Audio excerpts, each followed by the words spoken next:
Hello, I'm Alma Angeles. You're watching Eagle News International. And I'm CJ Hero. Welcome to the program. On tonight's headlines.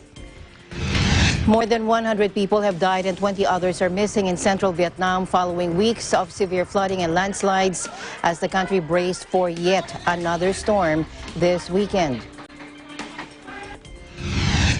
Cathay Pacific announces plans to cut its workforce by nearly a quarter and close one of its short-haul airlines in an effort to survive the devastating impacts of the coronavirus pandemic.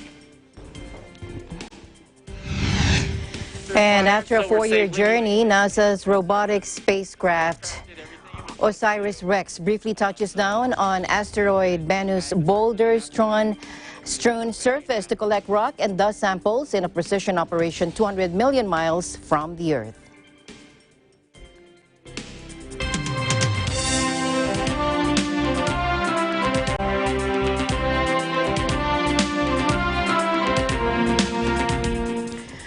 More than 100 people have died and 20 others are missing in central Vietnam following weeks of severe flooding and landslides, according to authorities on Wednesday, as the country braces for yet another storm this weekend.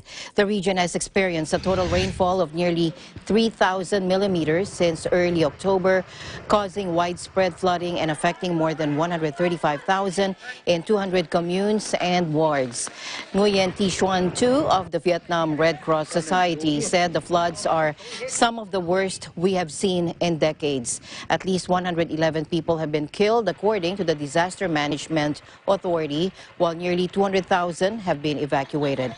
Among those dead are 22 soldiers who were engulfed in a huge landslide on Sunday in Quang Tri province and 13 members of a rescue team who had attempted to save workers from a hydropower plant. More rain is forecast to hit the area over the weekend as Storm Sodel blows in from the South China Sea.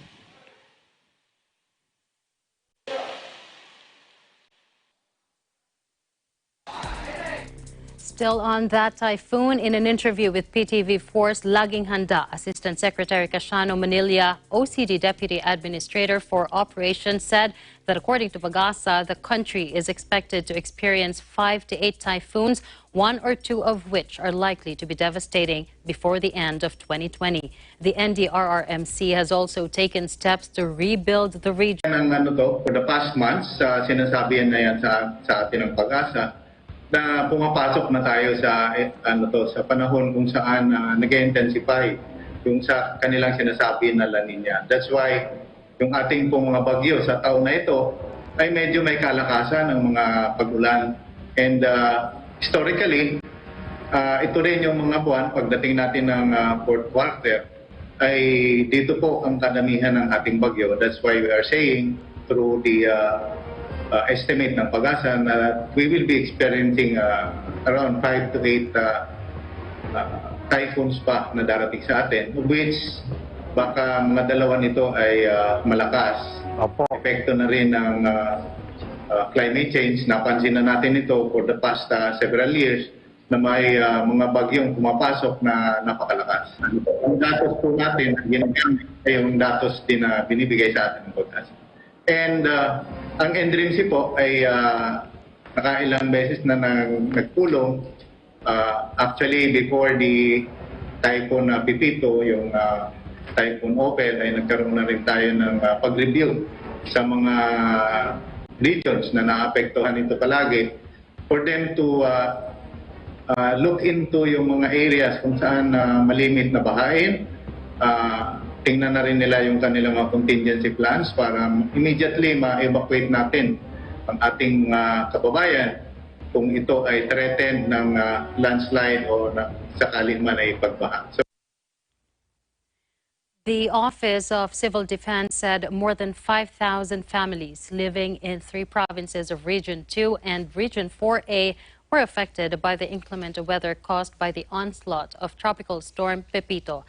171 families from Cagayan were affected by Pepito, 168 in Isabela, and 3 in Quirino, all in Region 2. Manila added that the majority of the affected families were the ones evacuated preemptively by their disaster risk reduction management units. All of them are now safe. Meanwhile, OCD Administrator Ricardo Halad said that he has directed all regional directors in the affected areas to look into families displaced by Pepito to determine whether the local government units are capable of helping them or need assistance from the national government. Still on weather news, at least 34 people have died as a result of the ongoing flooding in Cambodia. Now, this comes as a third cyclone, Sodel, is expected to hit the Vietnamese coast in the coming days. The government dispatched hundreds of uniformed army and naval forces with speedboats to help evacuate people from their homes. Floods usually hit Cambodia between August and October. And last year, the disaster agency said Mekong River and flash floods claimed 30 lives as storms killed 8 people and injured 131 others. In other news, at least 11 women were killed Wednesday in a stampede in an Afghan football stadium where thousands had gathered to apply for visas at a nearby Pakistan consulate, officials said. Many people were trampled at the stadium in the city of Jalalabad, the capital of eastern Nangarhar province, with 10 women and 3 men injured. The Pakistan consulate had resumed issuing visas last week after a 7-month pause because of the coronavirus outbreak. To avoid large crowds from gathering at the visa center, the applicants had been directed to a nearby football stadium in Jalalabad. Officials said hundreds of policemen had been deployed at the stadium to control the crowd. In ultra-conservative Afghanistan, it is customary for women to queue separately from men. Many Afghans travel to neighboring Pakistan every year, while millions have taken refuge there over the past few decades to escape war and poverty in conflict-wrecked Afghanistan. Japanese Prime Minister Yoshihide Suga said Japan opposes escalating tensions in the South China Sea. At a press conference held during his trip to Indonesia and Vietnam, his first visit overseas since taking office last month. Let's listen in. 日本は南シナ海の緊張を高めるいかなる行為にも反対をします。南シナ海をめぐる問題のすべての当事者が力や威圧によるのではなく、国際法に基づき、紛争の平和的解決に向けて努力することの重要性を改めて強調をいたします。Live is Morgan, lalagay nila.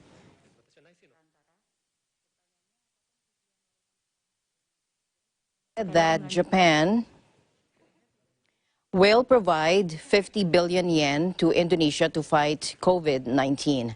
According to NHK, they reaffirmed to step up cooperation in the field of security, including the transfer of defense equipment from Japan. They also agreed to promote economic cooperation, such as strengthening supply chains to cope with the coronavirus pandemic. Prime Minister Suga said both Japan and Indonesia are maritime nations in the Indo-Pacific region and that he wants to further strengthen their traditional friendship. The meeting at the Presidential Palace in Bogor, south of Jakarta, comes as the Prime Minister of Japan, on his first foreign trip since taking office on September 16, seeks to strengthen ties with Southeast Asian countries to counter China's growing influence.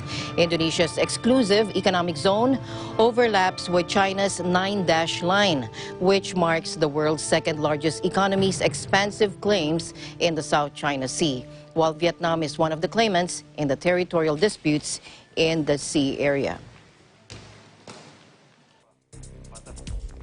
Meanwhile, a warning for parents. The number of children treated in Spain for accidental poisonings after ingesting hand sanitizing gels has soared during this pandemic. No fatalities have been reported, but the government is urging parents to keep the products out of reach. We have Beverly Madrid from our EBC Spain Bureau. Beverly, tell us more.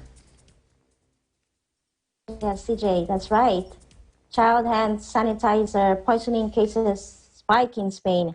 The government reported Wednesday that the number of children treated in Spain for accidental poisonings after ingesting hand sanitizing gels has risen during the pandemic crisis.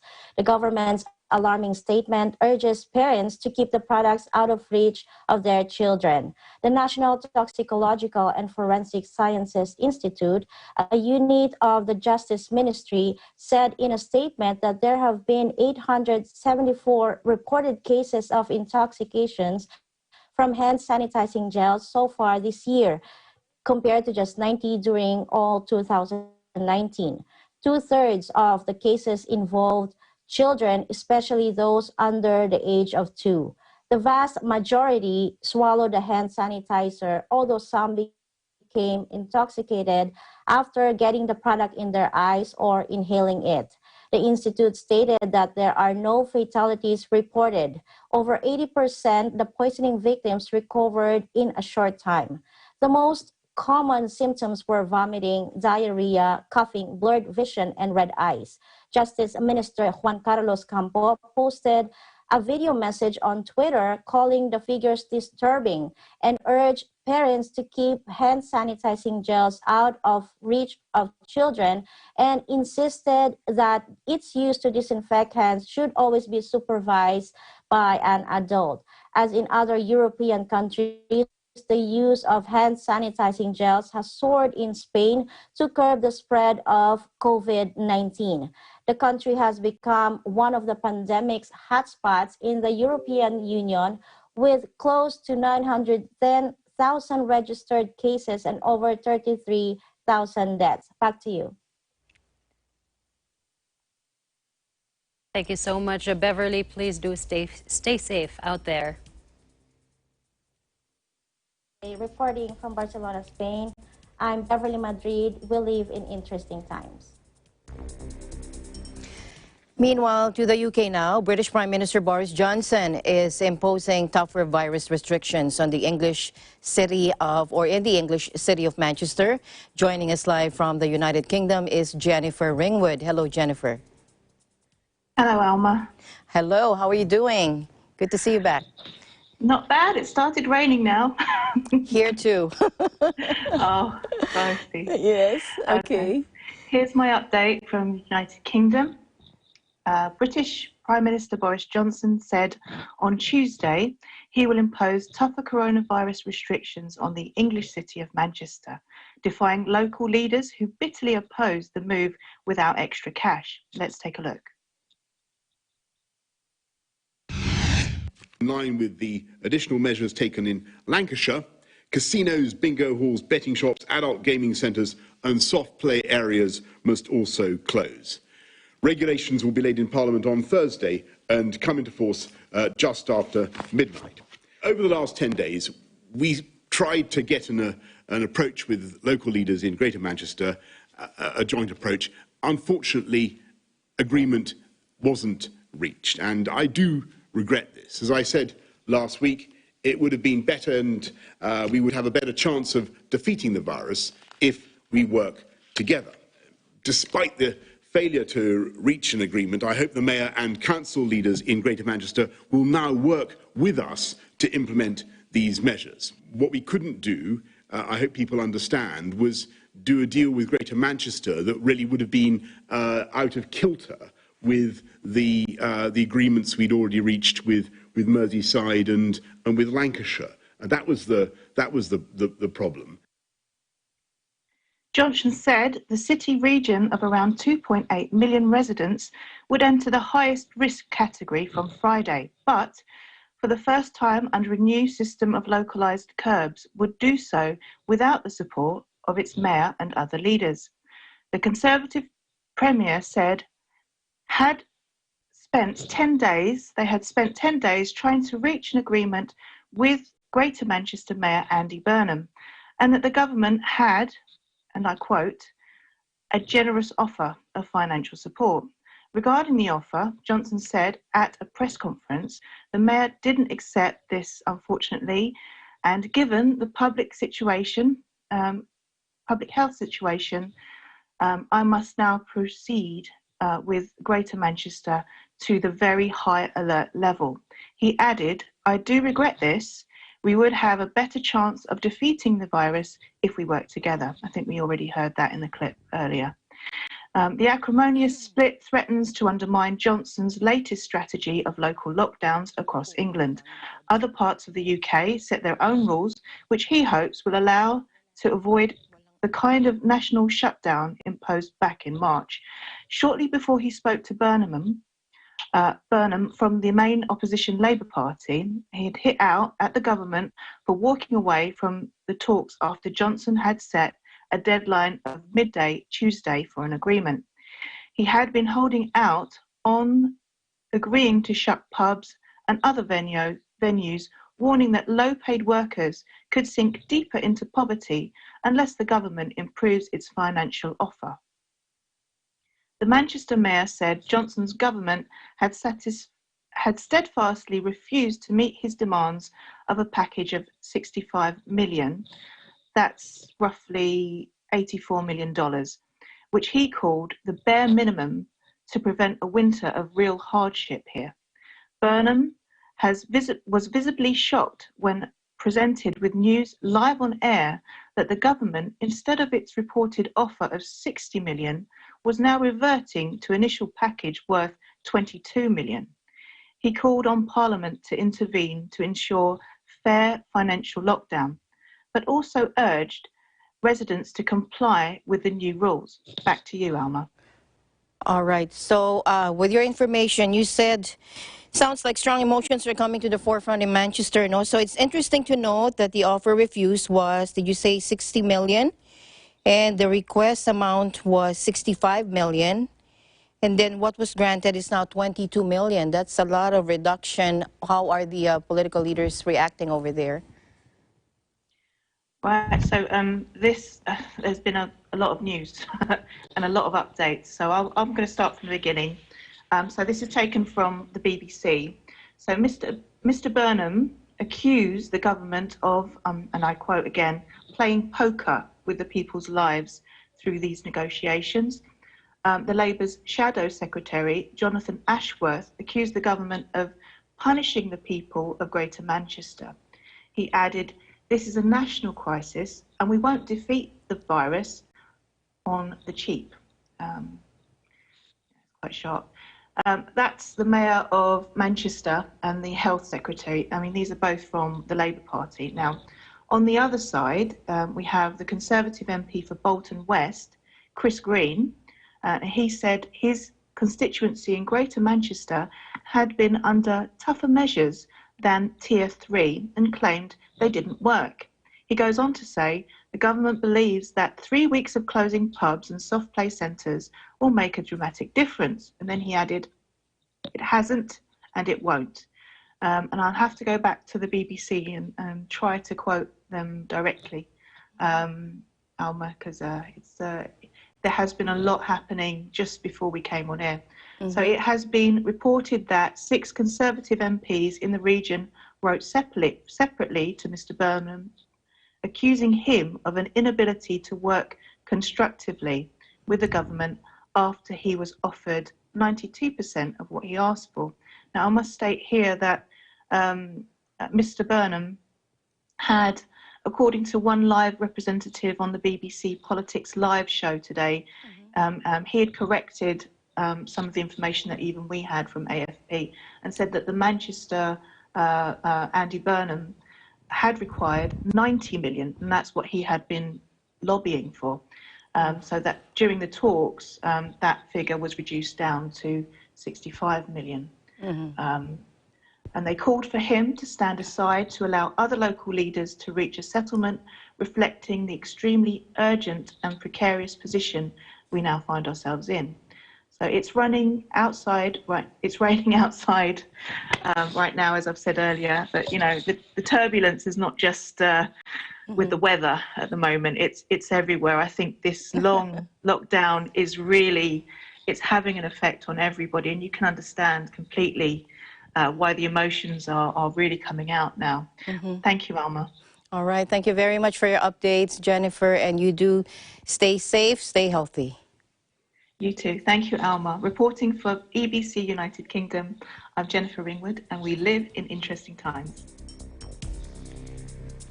from UK, let us now get the latest coronavirus situation in Australia. And joining us live is Morgan Goodfellow, our EBC Queensland, from our EBC Queensland Australia Bureau. Hello.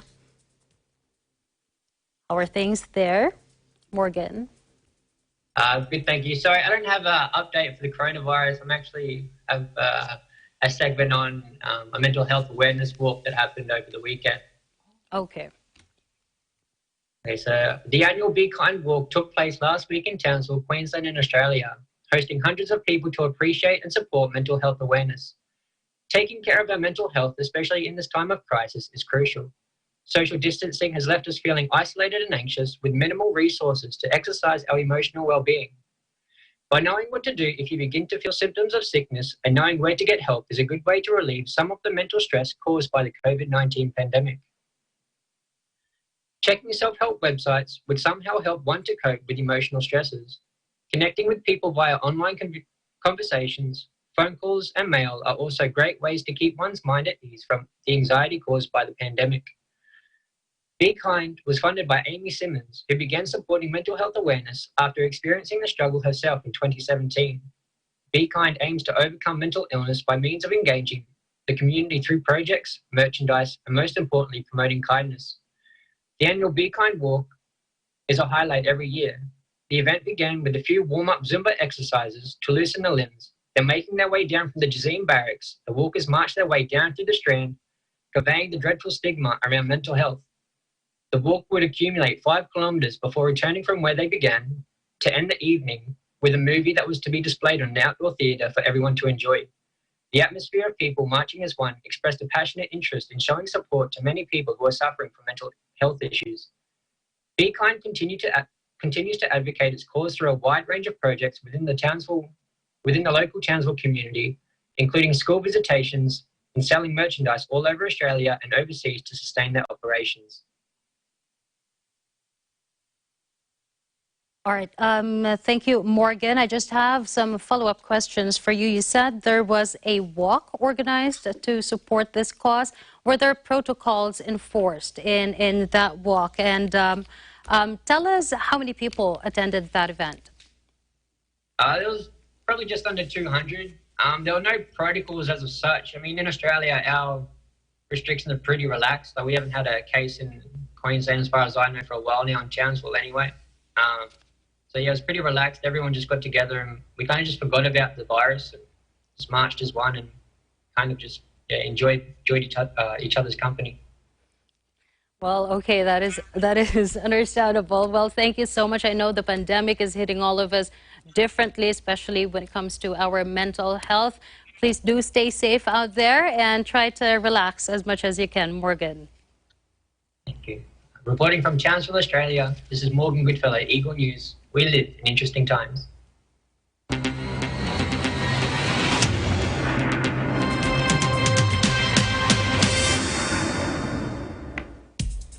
In other news, U.S. President Donald Trump campaigned frantically, and a front-running challenger, Joe Biden, stayed mostly out of sight on Tuesday ahead of a pivotal televised debate with only 2 weeks until Election Day. Let's watch this. It's a choice between our plan to kill the virus or Biden's plan to kill the American dream, and that's what he'd be doing.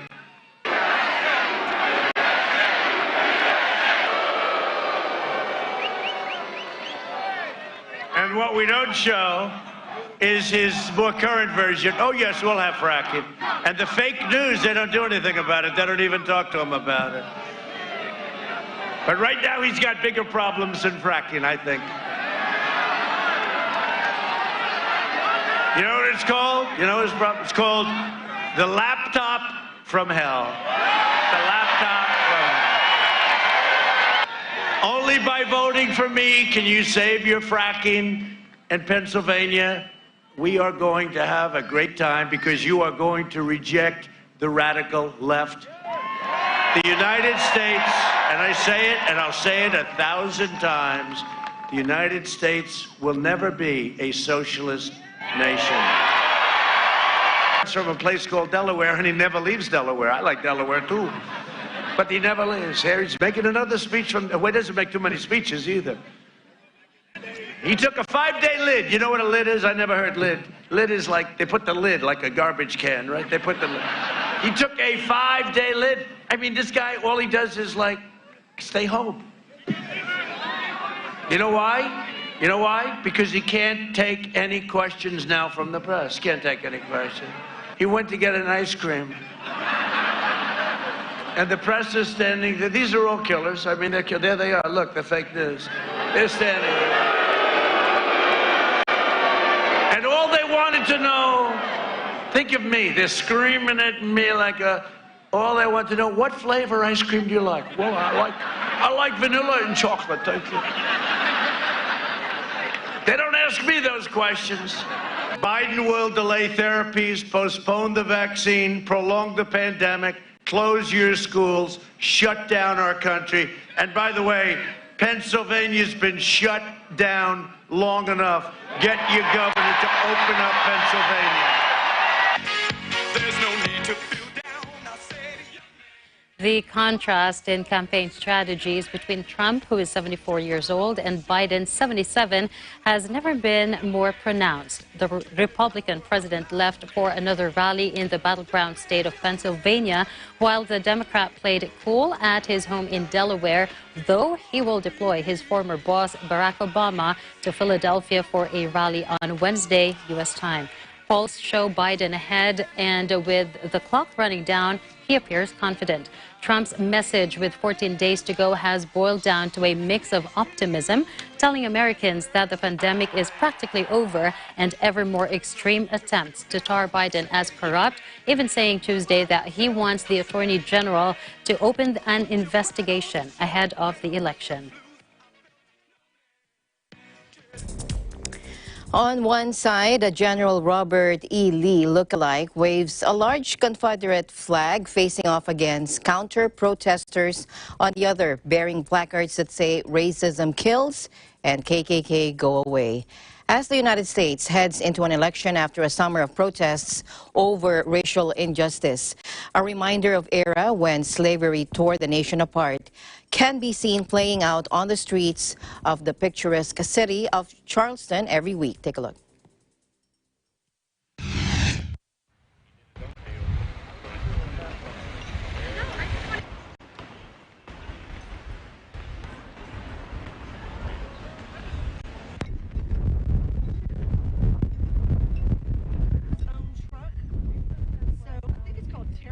The reason this flag is offensive to people today, mainly the younger groups, is because other organizations well after the war took this flag and used it and disgraced it. This is a soldier's banner, no more, no less. It did not represent slavery or keeping people enslaved.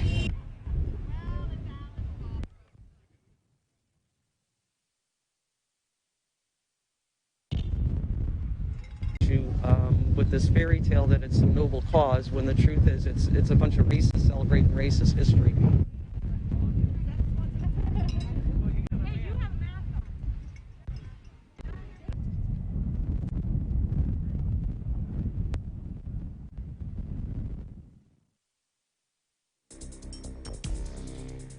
Let's check out the other stories making headlines around the world.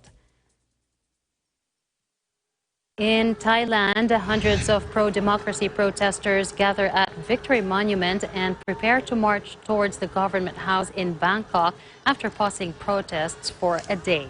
The largely leaderless youth movement is calling for the resignation of Prime Minister Prayut Chan-o-cha, a former army chief and mastermind of a 2014 coup, as well as a rewriting of the military-drafted constitution they say rigged last year's election in his favor.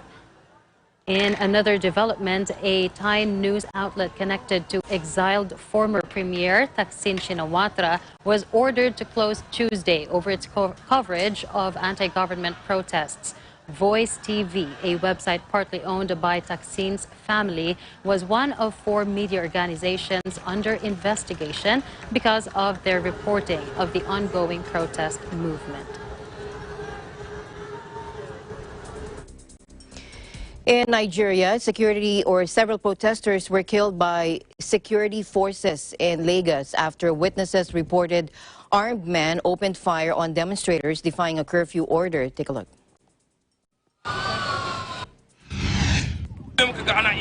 Mutane suna fitowa ku wannan yenin an kace me sarkin yaki an fara sawa dai sau wuta an fasa shago ana sawa shago wuta shi suka yi nan ko wata mata ta to ta dauko yaranta daga makaranta suka tare ta za su samu mota wuta muka dai tsaya muka dan taimaka aka taimaka mata ta fita wacce motar da aka sa wuta mata tana cikin motar ma aka samu mota wuta aka samu aka bude mata ta fita.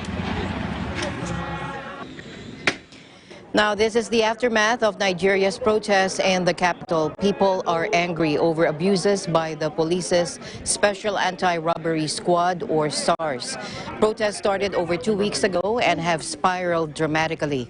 Hundreds went into a rampage in the city of Kano, leaving behind a trail of destruction.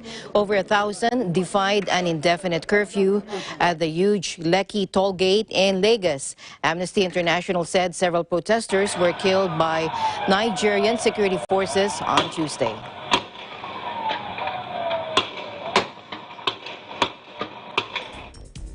Meanwhile, China's army announced that India returned a Chinese soldier detained after straying across a disputed border where the two countries have clashed in recent months.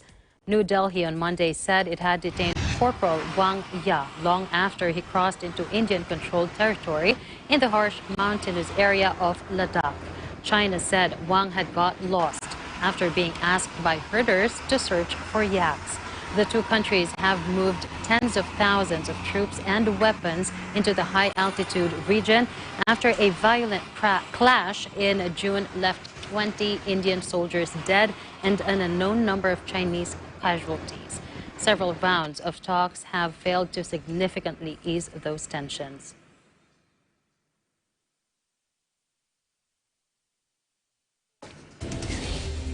Eagle News, we'll be right back. Stay tuned.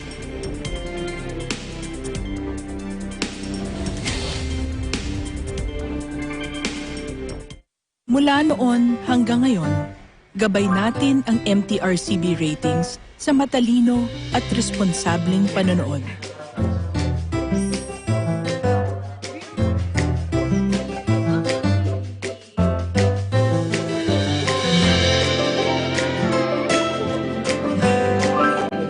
Sa tamang pagsunod sa MTRCB ratings, ginagawa nating ligtas at makabuluhan ang panonood ng bawat miyembro ng pamilyang Pilipino. Lumipas man ang panahon, hanggang may pamilyang Pilipino, andyan ang MTRCB. Hey there, Arnie Aquino here at Hatley Castle, one of the filming locations for the X-Men series. Don't forget to tune in to Digital Nest only on Net 25.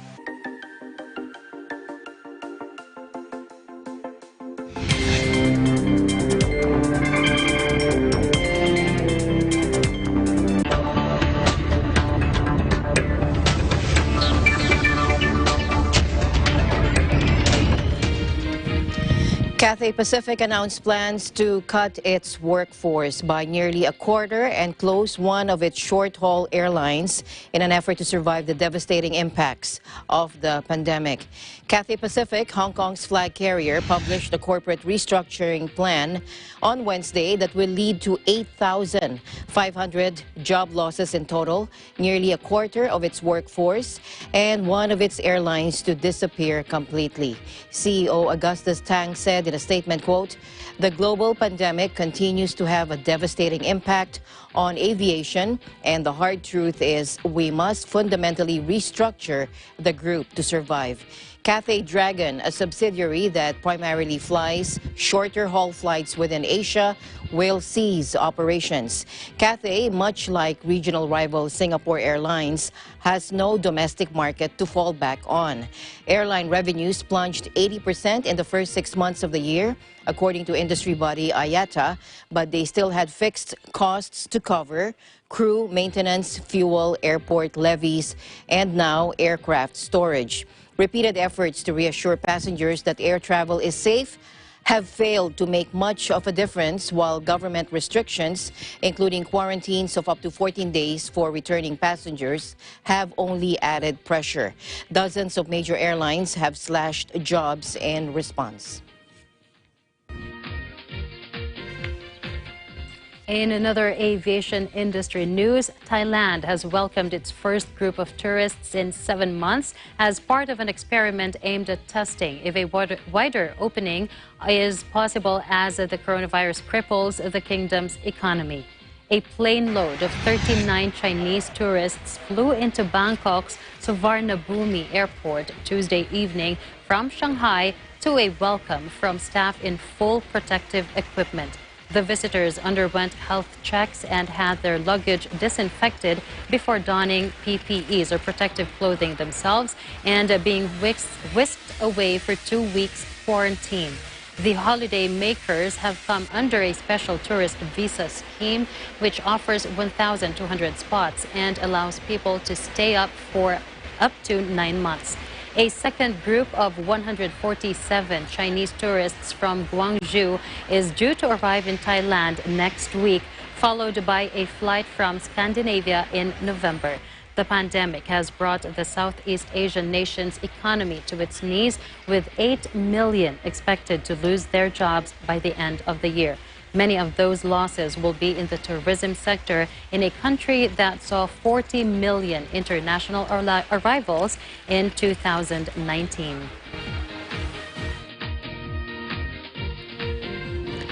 And London's Heathrow Airport began to roll out paid-for rapid coronavirus testing with results in 1 hour. The rapid saliva swab, which is now available at Heathrow Terminals 2 and 5, is known as a LAMP or loop-mediated isothermal amplification test. It will cost £80 per passenger, or $102. The aim is to help people traveling to destinations where proof of a negative result is required on arrival. A growing number of countries have classified the UK as being at risk, meaning travelers from the UK face more restrictions. The authorities in Hong Kong now require people to show they have a negative test result taken within 72 hours of a flight from London. The LAMP test is quicker than the PCR test, which is widely used in the National Health Service, or NHS, because the sample does not need to be sent to a laboratory. Collinson, the company behind the initiative at Heathrow, admitted that the LAMP test is slightly less sensitive than the PCR test. However, the LAMP test is considered to be much better than another rapid option, the antigen test.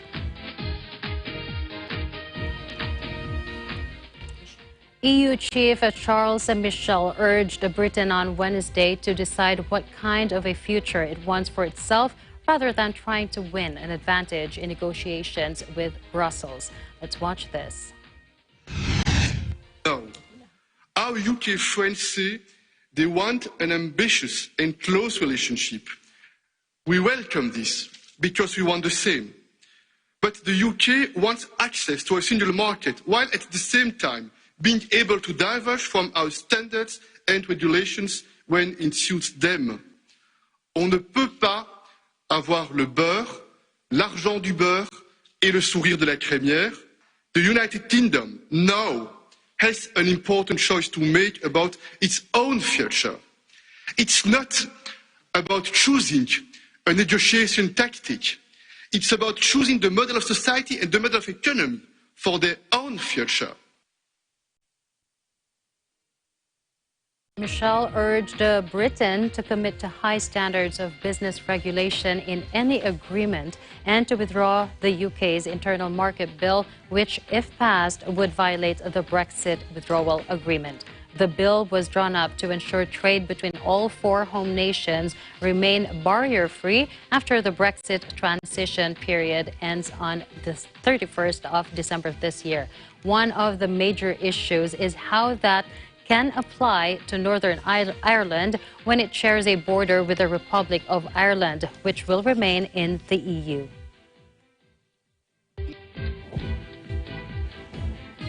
And scientists are celebrating as NASA's robotic spacecraft OSIRIS-REx briefly touched down on asteroid Bennu to collect rock and dust samples. Take a look. thrusters fired, so we're safely moving away from the asteroid surface. The spacecraft did everything it was supposed to do.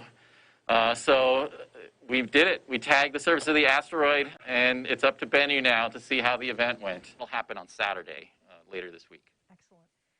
Dante, this is it. A NASA robotic aircraft, OSIRIS-REx, swooped down on an asteroid 200 million miles from Earth. The goal was to grab a sample of rocks from asteroid Bennu and then quickly lift off and return the sample to Earth by 2023.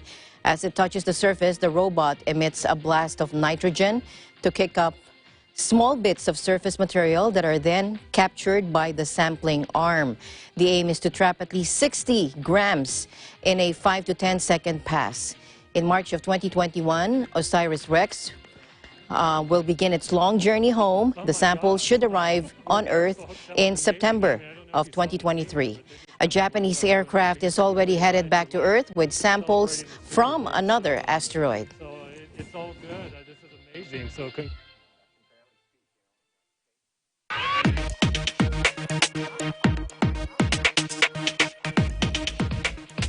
From monitoring vital signs to filtering faulty air and even translating speech into other languages, the coronavirus-fueled boom in mask wearing has spawned an unusual range of high-tech face coverings. As masks become the norm worldwide, tech companies and researchers are rolling out what people call weird and wonderful models to both guard against infection and cash in on a growing trend.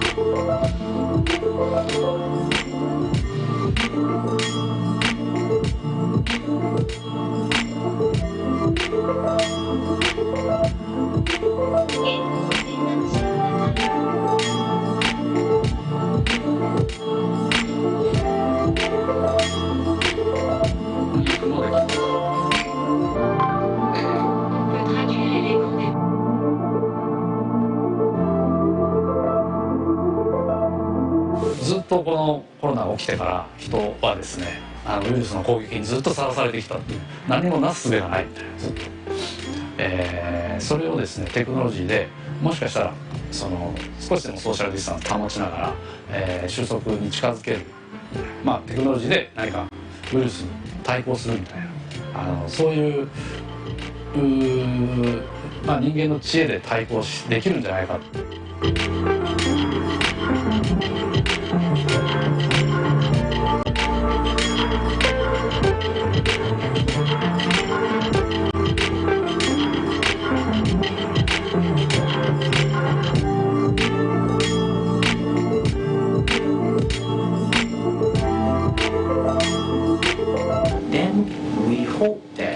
This thing can be used as maybe a simple indicator of the early signs or danger signs of maybe an infection coming.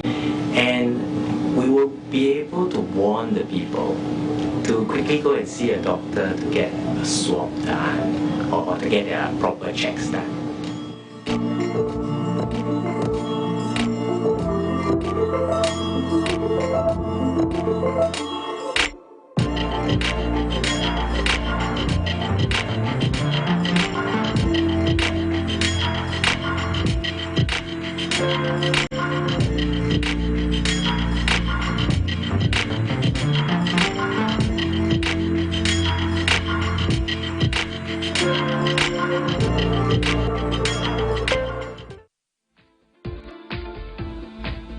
In other tech news, the antitrust suit brought against Google by the Justice Department marks the most significant challenge to a big tech company in the U.S. in decades. The federal government says that the tech giant is abusing its power to block competition. The Justice Department alleges that Google uses its enormous advertising profits to pay phone manufacturers to make sure that Google is the default search engine on your phone. Now, this pattern, prosecutors say, has helped Google capture almost 90% of the search engine market in the United States. 11 state attorneys general, all Republicans, joined the federal lawsuit. But Google, which has a market value of more than $1 trillion, says it's not using anti-competitive practices.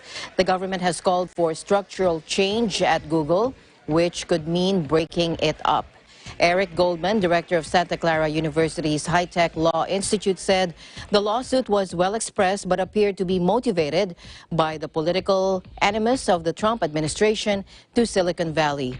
Google has been hit with big fines in the European Union for unfair competition and has challenged those cases. The company has consistently denied claims of monopoly abuse. A fast and cheap paper-based coronavirus test will soon be available across India, with scientists hopeful it will help turn the tide on the pandemic in one of the world's worst-hit nations. Let's listen in. So we have been working on developing a test which would be having a very visual detection. It would be allowing the user to see whether one is corona positive, COVID positive or negative through visual readout on a paper strip. And this involves the use of the CRISPR-Cas9 technology. So we have kind of married CRISPR biology with paper strip chemistry in this particular endeavor. As it is a paper strip based test, it can be deployed in a very low resourced area. You understand that there are lots of remote part of India where you do not have very sophisticated laboratory. Even if you have mohalla clinic kind of stuff, we believe that this test can be executed in that kind of low resource setup. So in that way, it will be much easier to deploy. It will have much more penetration to the common people, at least rural part of the India. Testing still continues to be an important element, as we would like to do not only micro-containment in some of the cities where there could be still hot zones, but also into the new areas like the small towns, as well as in the villages if it's happening. And in that context, a paper-based test, which is easy to administer, easy to interpret, will definitely confer advantage over the existing tests. Of course, here we are still using a PCR machine in which the reverse transcription PCR is happening. Down the line, we are working heavily to develop a second prototype, which would not require that PCR machine, which can be done in a more point-of-care fashion, maybe in at the dispensary, even at the home, for example. And that's where we are concentrating all our efforts currently on.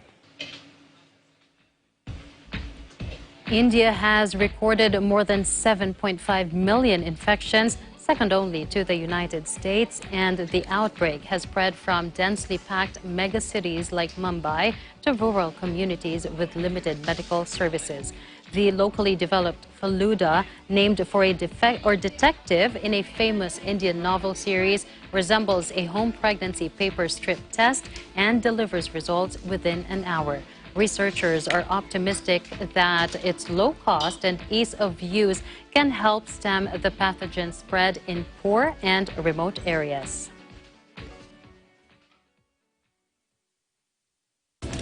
We got more updates for you. Please don't go away.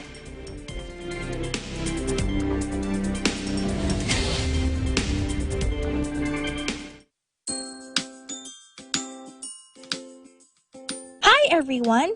Net25 Kids is inviting you to EBC Webinars 2020, a series of educational and informative webinars for teachers and parents, which will be live-streamed via Net25 Kids' YouTube page. We will be featuring several guest speakers with years of experience to share information that would be valuable and helpful for teachers and parents as they educate and manage their children in these interesting times. Hope you will join us!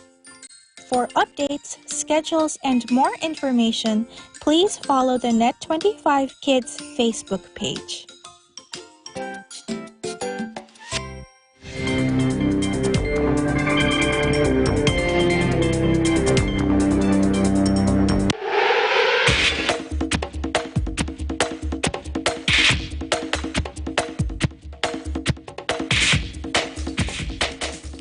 Welcome back. Security and health checks planned for the Tokyo Olympics were tested in Japan's capital.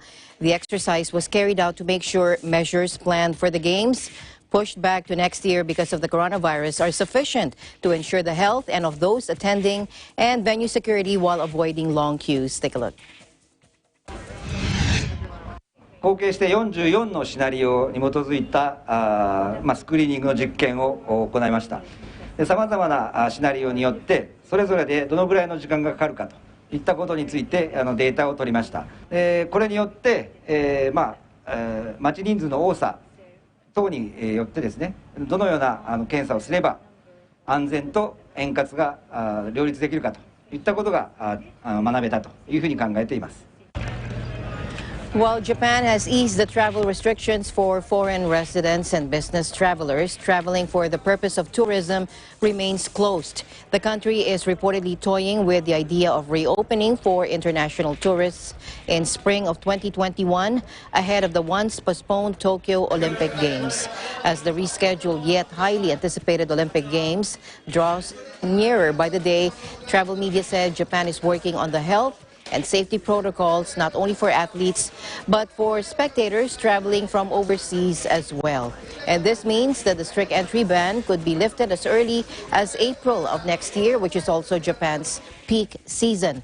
The Japan Times claimed that some of the protocols the government are mulling about are requesting visitors to download a health check app to monitor their condition daily, which will replace the currently required 14-day quarantine.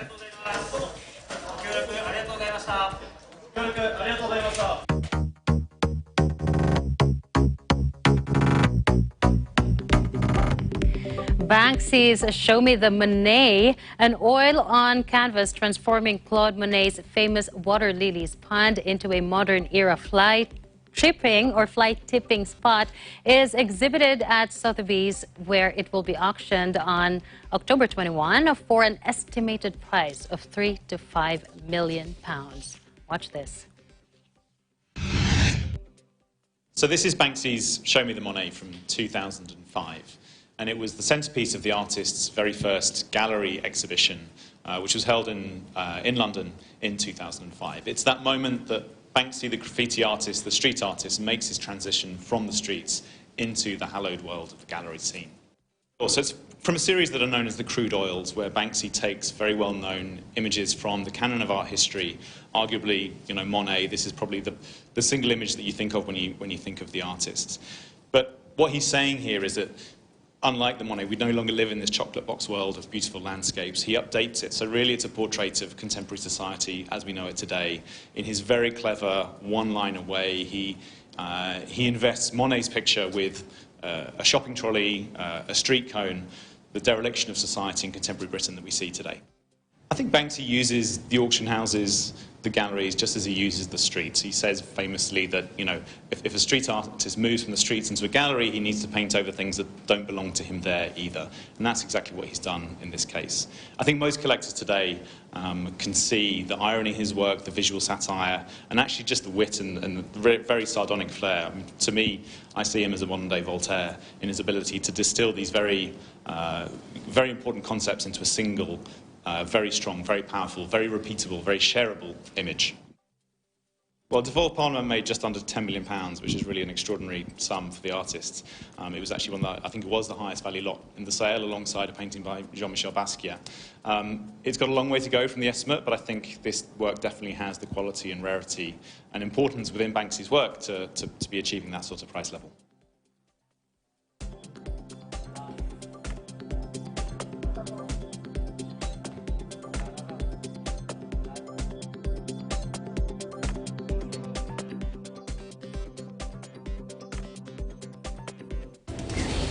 Does that mean that guy knows who Banksy is? Nobody knows. Well, let's just hope it's not going to get shredded after someone buys it in this month. Well, that's it for tonight's broadcast. Thank you so much for joining us. Again, I am CJ Hero. We'll see you again tomorrow. But you know what? That shredded piece, it actually came out as an art piece as well. Yeah, I know. But it's too pretty to be shredded. At the end of the day, there remains so much more to be grateful for. I'm Alma Angeles, and we live in interesting times.